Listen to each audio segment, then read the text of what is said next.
Lu Yao. Chapter 8. Yan Zhengmin polished his wooden sword with a silk handkerchief deliberately while watching his junior brothers practicing swordplay. Junior brothers' swordplay was literally a joke to him, except that Li Yun's was presentable. The other two were basically having fun with the wooden swords, just like big apes playing two rods. But their master was still correcting their gestures of holding a sword. One moment he said to this one, "Wooden swords don't hurt, but real swords and sabers do. To deal with weapons, you can't be too careful. Chun Chian, don't push your finger against the blade. The nerves of your fingers are linked with your heart. Can't you really feel that pain?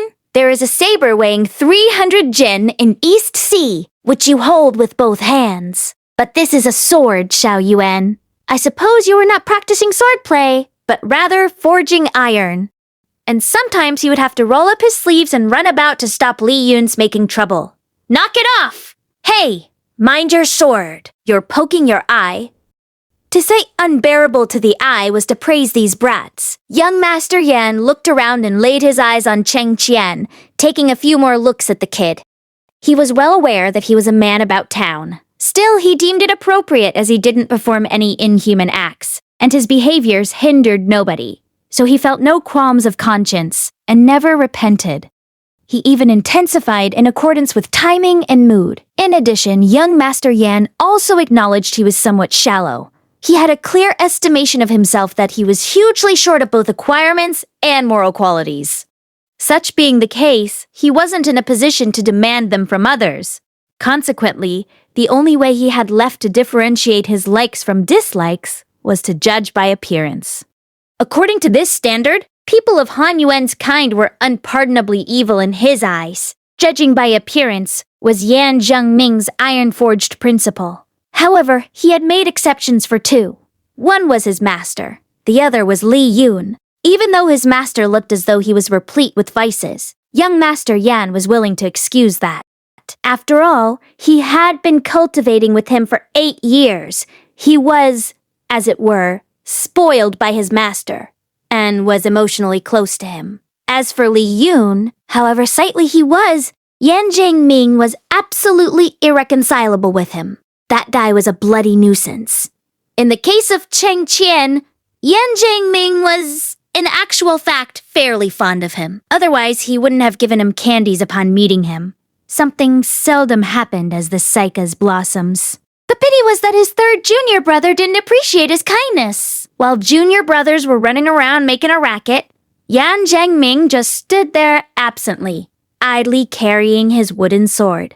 He was mulling over the standstill of his sword skills. It was 8 years since Yan Zhengmin began learning swordsmanship from his master, but he barely made it to the third form. Although the opening move his master performed was like 5 animal exercises, aerobokes, aimed for the middle-aged and elderly, there was no absurdity in the sword art itself. Unlike the nescient little beggar Han Yuan, before Yan Zhengmin was initiated into Fuyao Sect, his parents had employed the best professional to teach him swordsmanship. Even if he wasn't skillful, he wasn't blind either. The Fuyao wooden swordplay had 5 forms in total, namely, the Rock's Long Flight, Seek and Pursue, Backfire Decline from Prosperity, Return to Trueness, with 25 moves for each, producing countless variations. As his age increased, Yan Zhengmin often had an illusion that the set of sword art was all-embracing. To pause and reflect, he found from every point derived infinite possibilities, but his master never shed light on them. He'd only demonstrate the basic moves, and all enlightenment came with Yan Zhengmin's own efforts and digestion. Yan Zhengmin had made several attempts to ask his master why he wouldn't go into particulars about these ingenious moves, only to let him get away by playing the fool. Yan Zhengmin pondered for a while. Then he stood up to go through the third form, Backfire. It was inglorious and embarrassing to say that he had been stuck in the form for a good 2 years, even if he wasn't a pursuer of literary or military accomplishments, and was merely an indolent teenager. The name Backfire was honestly apropos. However many times Yan Zhengmin had rectified his moves, he failed to figure out where the rub was, and couldn't shake off the feeling that there was something not right in his every move. Yan Zhengmin stopped practicing and scowled at his wooden sword.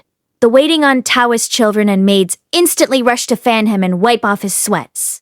Unfortunately, this time they rubbed him up the wrong way. The young master just hit a bottleneck in swordplay and was flighty and unsettled at the moment. Now being disturbed by the idiots, it was even harder for him to grab the trace of the indistinct inspiration. He swept his hand vigorously and raged. "Scram! Don't get in the way here! From now on, never come over when I was practicing swordplay." The maid Ewer asked timidly in a hurry, "Young master, is that a new rule?" It was only because young Master Yan was so unoccupied that he always made trouble out of nothing and made many rules, such as clothes and shoes should correspond in color, when to comb his hair, how many times the table in his study should be wiped a day, he must have a cup of cold tea that catered to his taste before speaking in the morning. Similar cases were numerous. Probably the emperor didn't have so many bad habits as him. If the maid had been a bit less clever, she was unlikely to remember them all. Young Master Yan's countenance didn't moderate. His upper lip touched his lower lip, and a new rule burst out of his throat. "From now on, don't come over unless asked when I am practicing swordplay. You make a spectacle of yourself." Hearing his words by accident, Chun Chian was surprised that his first senior brother actually knew the phrase, "make a spectacle of yourself." Apprentice. Muchun Zhenren, who was instructing Chun Chian, hacked and said. Yan Zhengmin turned around and his eyes fell upon Chun Chian. The boy didn't look straight at him, showing the typical manner of an inexperienced child from a poor family, as he lowered his head sheepishly and followed his master's steps closely. Sheepishly having a dig at the sect's funny incidents where it was concealed from view. Pointing at Chun Chian, Muchun said, "Your second junior brother is too busy to take care of both. You take the job to instruct your third junior brother." Actually, Li Yun was far more than busy. He was almost pulling down the pavilion with Han Yuan. Yan Zhengming didn't sort his own problem out yet and wasn't in the mood to help others. Hearing the words, he frowned and took advantage of his master's indulgence to erupt all his impatient complaints at him. He hardly realized that Chun Chian was way more resentful. Chun Chian didn't understand why Master wouldn't instruct him personally. What was first senior brother capable of anyway? Teaching him how to make his nose look high-bridged in the mirror? Yan Zhengming ultimately showed due respect for his master in junior brother's presence. He swallowed his objections on the tip of his tongue, controlled his patience, and inquired, "Master, I felt something wrong with the third form." "What's wrong?" Muchun Zhenren asked with a kind and pleasant countenance. Everything was wrong. The qi didn't circulate smoothly, and Yan Zhengming felt great resistance in his entire body, as if rivers were flowing upstream. Although he understood that in his mind, he just couldn't put into words that sort of mysterious and abstruse feeling. There was a host of words ready in his throat, but they somehow got lost on the way to his mouth. At last, Yan Zhengming ended up blurting out, "It's not beautiful." Chun Chian once again confirmed that his first senior brother was a sheer blockhead wearing gold and silver. His master beamed and said equivocally, "More haste, less speed. You should wait a little." The good-for-nothing master was always beating around the bush by talking far-fetched and dull nonsense, whatever the question. Yan Zhengming had been used to this for a long time, but he couldn't help acting in a pettish manner and pressed on. "How long do I have to wait?" "Until you are a few kun taller, perhaps." Muchun Zhenren replied softly. Yan Zhengming, there were always several days in a month when he felt like murdering his master. After finishing his words, Muchun left Chun Chian to the sect's most precious treasure and strolled back to the pavilion to enjoy his tea. Fuyao Sect followed consistently the ancient tradition that the master teaches the trade, the apprentice's skill is self-made. Their non-professional master never displayed the slightest true ability. He only provided a theoretical framework, and whatever they filled it with. Yan Zhengming flashed an upset look at his cold third junior brother, but he had nothing to say to him, so he plopped himself down on a seat, as if in a fit of pique, and lazily leaned against the stone table. Then a Taoist child came up, took away his wooden sword with both hands, and wiped it carefully with a white handkerchief. Maybe the Taoist child hadn't even treated his own face so gently. Subsequently, young Master Yan bounced up as if a corpse suddenly rose. He wrinkled his slender eyebrows and glared his displeasure at you, but he refused to give the hint and remained in silence. The little girl turned pale at once and was near to tears. In the end, it was Xueqing who was waiting for Chun Chian that couldn't stand watching and reminded her in a low voice. The stone stool is cold. Only then did Yua realize that she just now seated the pampered young master directly on the stone stool. The young master was blaming her for her negligence. She hurried forward as she wept and placed 3 cushions as quickly as a lightning, as if she had committed a crime for which she deserved to die 10,000 deaths. Yan Zhengming darted in another quick glare at her and descended to take the seat reluctantly. Then he raised his chin towards Chun Chian. Go on practicing. I am watching. You can ask me if any problem.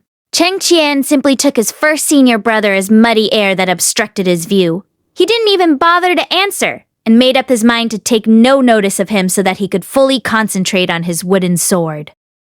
Chun Chian gained an extremely good memory through years of eavesdropping in the tree. Plus, his master's demonstration was snailish, so his moves reappeared clearly in mind as Chun Chian recalled. By virtue of his memory, he cautiously imitated his master's shaky moves and compared them with his own timely, in order that he could correct himself ahead of the gadfly behind him. His ability of imitation could even dwarf monkeys. Yan Zhengming was unconcerned at first, but gradually, his attention was drawn to Chun Chian. This brat made bold to separate the moves of the first form on the basis of master's mnemonic rhymes. He repeated the separated moves at his master's slow pace, and when he got more familiar, his eyes suddenly sharpened. At the very moment Yan Zhengming laid down his hand that was reaching for the teacup involuntarily, he found the vigor residing within the tip of the sword strangely familiar.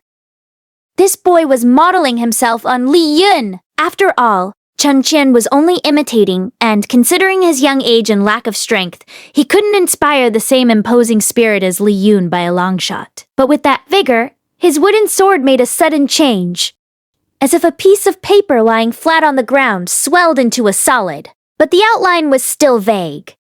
Leave aside the fact that his swordplay couldn't be mentioned in the same breath with Li Yun's. It was arguable whether his basic moves were right or not. That moment gave Yan Zhengming an insight. However, he thought he might have seen the will of Fuyao wooden sword. Sword will was not a peach on the tree, nor a fish in the water. Without decades of unremitting efforts and without body and sword as one, it was impossible to form the sword will. In Chun Chian's case, however, of course he couldn't possibly form the sword will just by making some simple moves. It would be good enough if he could hold the sword steadily and make sure it didn't drop on his foot. But the young lad just stepped into an immortal sect. His frame of mind coincidentally corresponded to the first form, the rock's long flight. Yan Zhengming bethought himself of the feeling when he saw talismans all over the mountain for the first time. That was fresh, curious, and full of irrepressible hopes for future. Perhaps that all didn't amount to the sword will, but the Fuyao wooden sword happened to coincide with the wielder's frame of mind, and automatically guided the wielder. Yan Zhengming jumped to his feet. Watching Chun Chian's practicing swordplay accidentally enabled him to touch the essence of the problem that had puzzled him for so long, the kaleidoscopic changes of the sword art, and why his master never explained. The sword art itself was alive, it explained. The reason why Yan Zhengming started to feel his ability fell short of his wishes from the second form, seek and pursue. And why it became even more difficult to continue when he reached the third form was now brought to light. It was because he knew neither the taste of seeking and pursuing, nor the meaning of backfire. The wooden sword couldn't guide him anymore.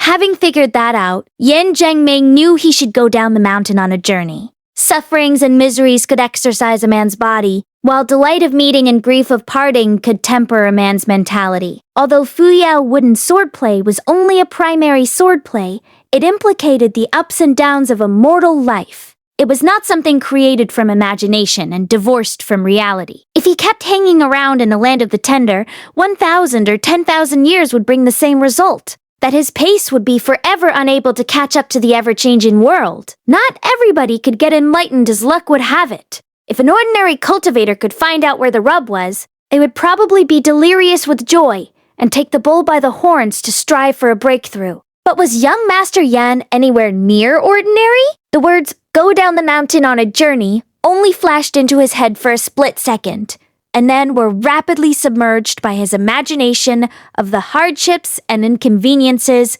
of an arduous journey. Speaking of going down the mountain, Yan Zhengming felt a terrible headache at the bare idea of how many pieces of luggage he would have to take, and his laziness would rebel against him and take the control of his body, hampering him from heading for a promising future. Traveling?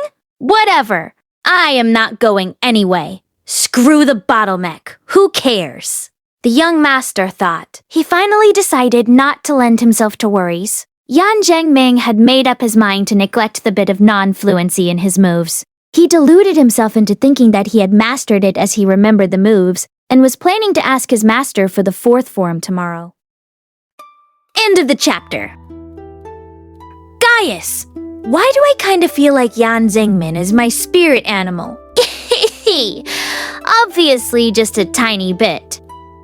Anyway, this is gonna be a very slow burn, isn't it? I don't know about the series much, so this feels like a flavorful slow burn. Love it. Are you guys enjoying so far? It's a good thing to read a slow burn with an overcooked book like Urha. Hee hee. See you soon. Bye.